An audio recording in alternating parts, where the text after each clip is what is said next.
42, dalawang pong maneta. Ang basis niya na kasama ko dun sa Aquado, hindi ko maganda doon yung malita ko yun, September 5, 2024. At minsan din, nakatasan din ako na magkuha ng malita na basura doon sa number 6, Paliban 26. Kinuha ko kay Aris, hanggang gamot yung caretaker ko doon sa Paliban 26. Kaya sa kanya lang kinuha yung malita.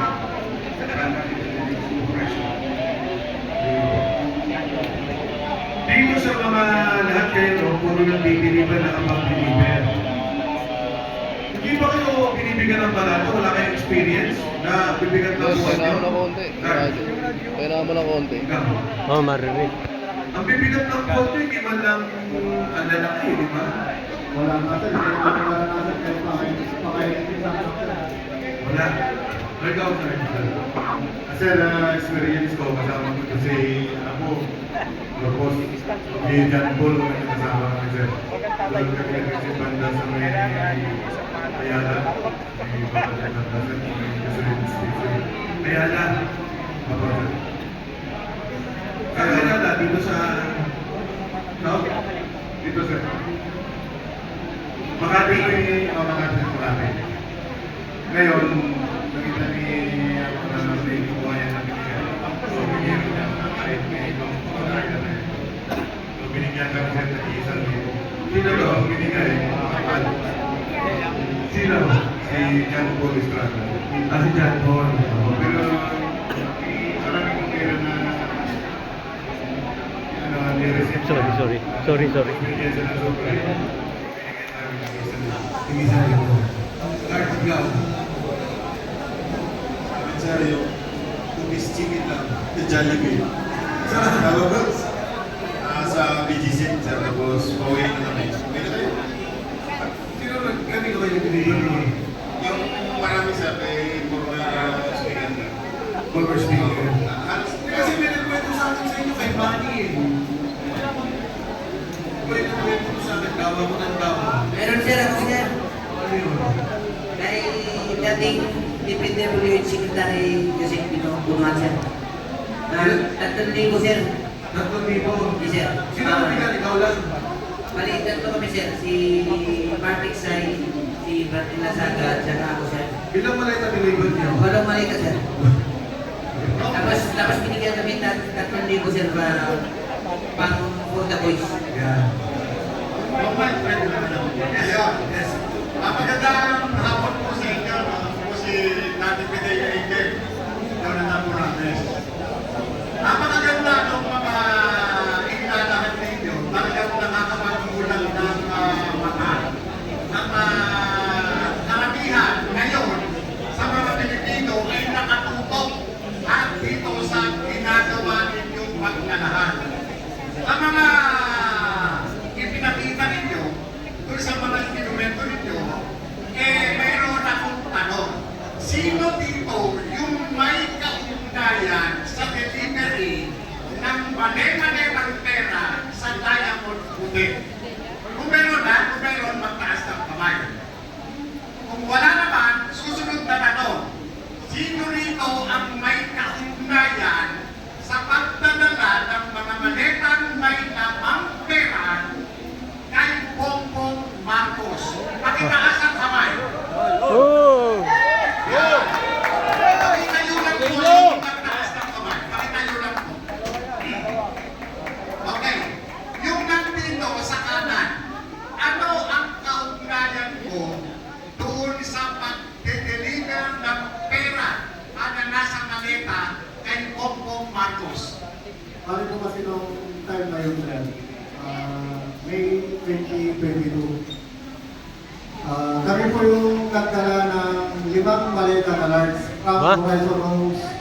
Dinala po namin sa Delta Gate hanggang sa Pasay City. Isinakay po namin sa Lexus na itim na plate number NFX 8886. At sa kabilang akan po namin ng Hilux na bulletproof din na black, plate number Eco Alpha Foxtrot 7121. At yun po yung dinala nila Sergeant Tube kasama ni Boss Saldi doon sa Ilocos. Doon sa sinasabing dinala mong maleta, nakakandaan mo ba kung sino-sino ang kasama mo na nagtala nito? Yes sir, ang driver po namin noon ay si dati pong kasama na si driver Nelson Parida.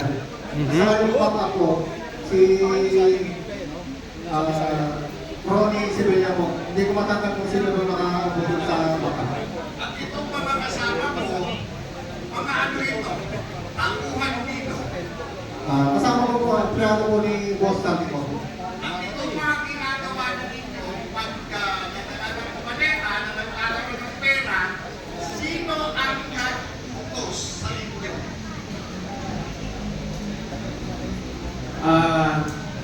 Sir, ako yung kasama ni Kong Sandy na nagdala doon sa Ilocos Market sa Paway. Dito naman, sino ang nag-utos na pagdala ng maleta?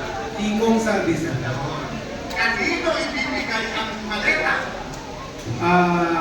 Bahay po ni Presidente po yung napuntahan namin. Pero ang nag-receive po ng pera doon ay si Sandro. Pero after nung gabi, nagtinya po sila ni Kong Sandy with BBM and First Lady.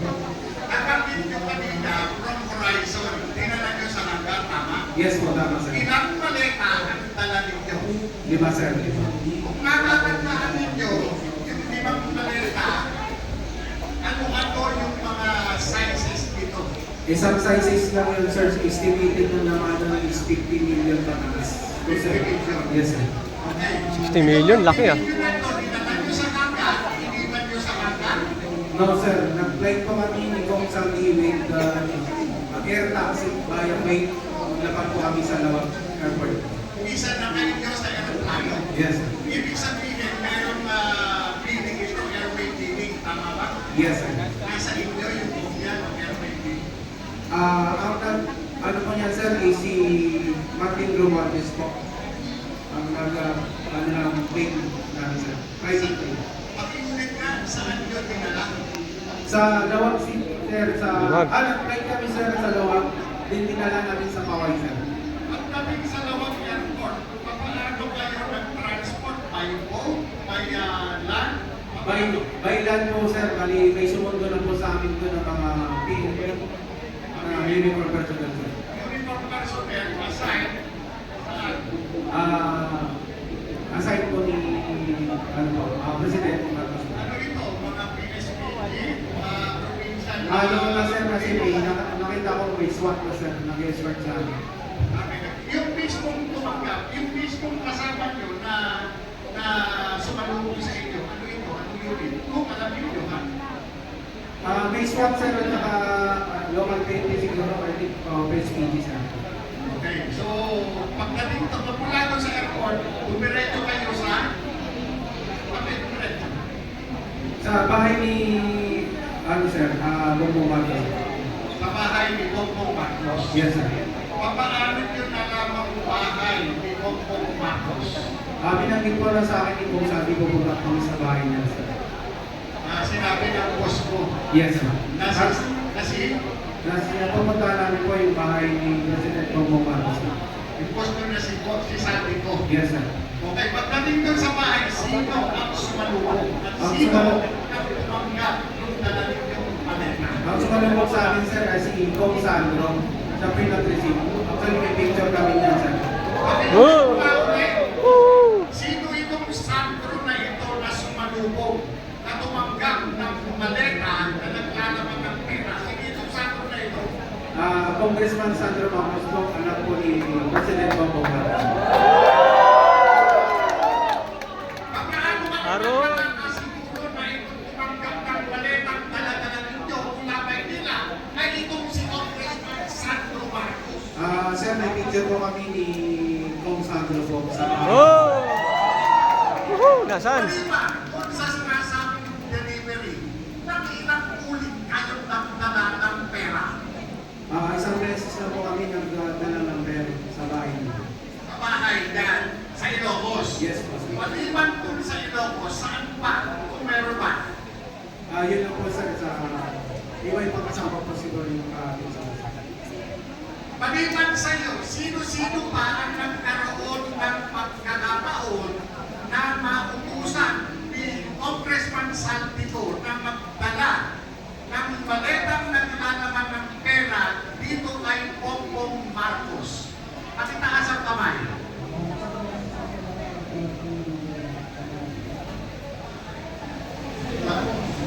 Wala na. Wala na? Kay Adrian Bersamin, meron ba?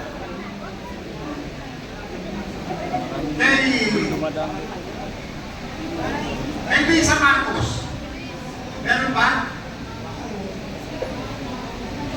Wala. Wala. Doon sa executive secretary, Ano sir, kay Bulawang sir. pakiulit, kanino? Kay ano sir, dati dito yung Bulawang. Kay Secretary Manning Buluan. Ano ang kaugnayan ni Secretary Manning Buluan dito sa sinasabi ko?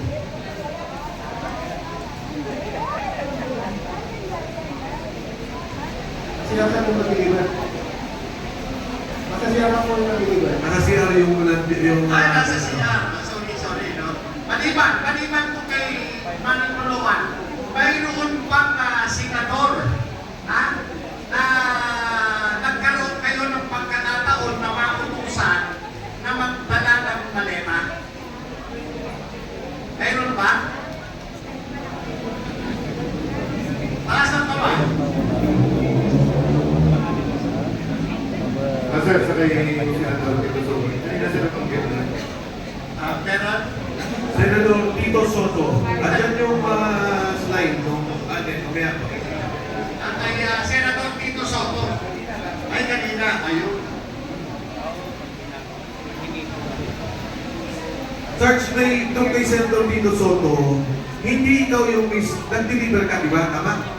Bali, advance party kami sir sa team namin. May advance party, may close air, may marketing. So kami yung team advance sa time na. Nagdala ka ng maleta. Bali, kami yung una sa building na sityo. Ngayon, pagdating ng punto ni Boss Saldico, ako na ganyan sa baba sa basement. Tapos, binaba ng grupa yung malita. Tapos na ni Boss, bakit sa elevator, inokay dalawang malita. Tinulungan ko. Yung kasama ni Congressman Saldico at that time, active police officer. Yung isko na si Police Major Carmelo Dichoso. Dichoso. Saka yung si Paul Estrada. Ito bang si Dichoso, si Major Dichoso, active pa ko? Active pa, anong unit na kayo? Pero ngayon, Hindi ko naman may percent. ito yung sinasabi na security officer dito sa Congressman Saldico. Opo, sir. Ito rin ba yung kaparehong tao na kasama doon sa nagdala di umano ng maleta sa tanggapan ni Tito Soto?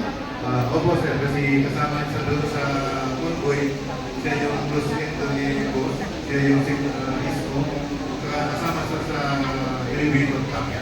Meron akong gustong linawin dahil mayroon akong napanood na ayon dito kay Senator Tito Soto na hindi umano kasya yung limousine doon sa parking ng building kung saan yung sinasabi mo na nakubigot pa. Ano ba yung totoo nun?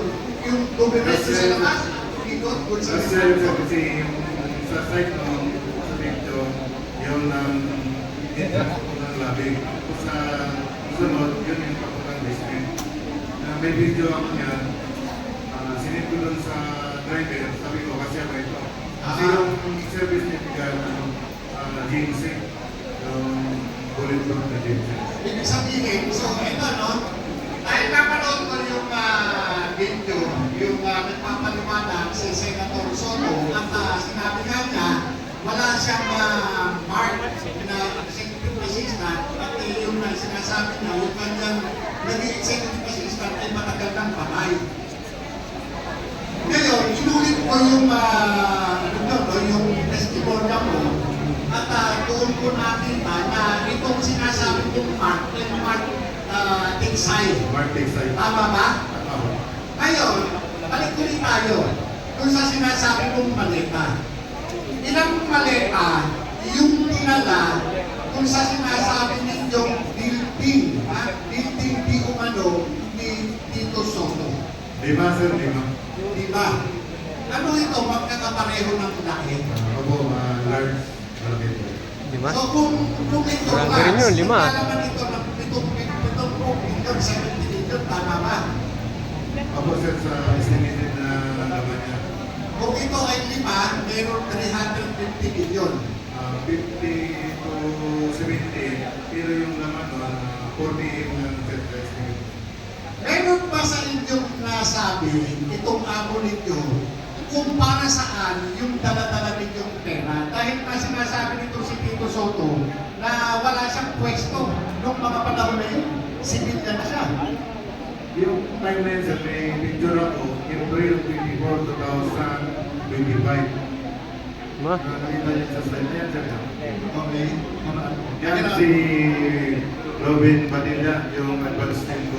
Ito nakatayo na ito. So ito yung building. Yung sa ano yan, sa entrance papuntang lobby. Okay. Elevator din. Dito ba tumaan sila? Hindi po, doon sa lobby sa Sa baba? Sa baba. So itong building na to, anong floor? Kung alam mo anong floor yung tanggapan ni Tito Soto dyan sa building na yan? Dalawa na yung Ganda ako. hindi nga dyan, sir. Fourth floor, saka yung isa hindi ko anong floor. Fourth floor. Doon Nakikita na ba siya? yung maleta. Nakarating ba sa kaalaman mo na itong maletang ito ay naibigay kay Tito Soto? Kung meron lang. Opo, sir, kasi kasama po si Gonzalo Ligo na kapatid sa opisina. Nakasama ka. Hindi po, kami sa baba pa. Sa baba. Ibig sabihin, ang tanong ko, kung nakarating ba sa kaalaman ninyo bilang security authority ko, kung itong dala ninyong maleta ay natanggap ni Tito Soto. Natanggap po kasi Yun na lang gusto ko malaman. Kung natanggap o hindi natanggap. So natanggap. Sabi natanggap. Ngayon, maliban doon sa delivery ngayon, naulit pa yun. ayun na yung participation. Sa'yo walang problema na. Yun lang ang participation mo. Ngayon, gusto kong balikan yung tungkol dun sa media. Pwede ko bang malaman kung sino yung Arnold Claudio na binabanggit ninyo? Ano ba yun? Tao ba yun? O... Pate. Tao ba yun? O ano? Manika? Manika. Baka manika lang yun, ha? Arnold Claudio po yung nasa media. Saan media? Kung ito Sa media, JP po, marami JP. kasi nakapareho ng pangalan. Marami. Yes, sir po, JP. GMA. Yes po. Ano siya sa GMA? Kung alam ko ha, ano siya sa GMA? Angkor po. Angkor. Ibig sabihin kung Angkor, may programa. Yes po. Ano yung alam mong programa na pinag-aaralan niya? JP News po, saka pangalan na po Igan. Nasa ikilan po siya. Igan. Nakakita po siya nakikita sa TV. Okay. Ayon sa'yo, ano ba ito? Ano ba yung kaugnayan nitong si Arnold Claudio? Bakit nabanggit ko kanina? Kung pwede mo bang pakiulit sa akin? Siya po yung mga lagi kami ng ni Boss Bernard.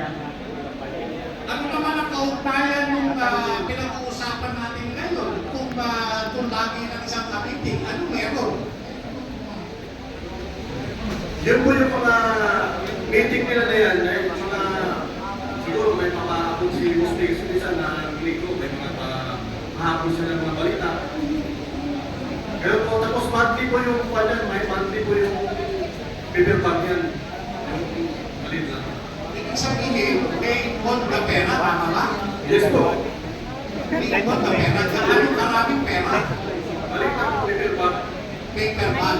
Yung paper bag, gaano karami? 5 to 10 million. Ang nagbibilang po guys yung kapatid ni Bernard Peralta, si Ariel Peralta. Ako po yung driver na kasi maaga ka po.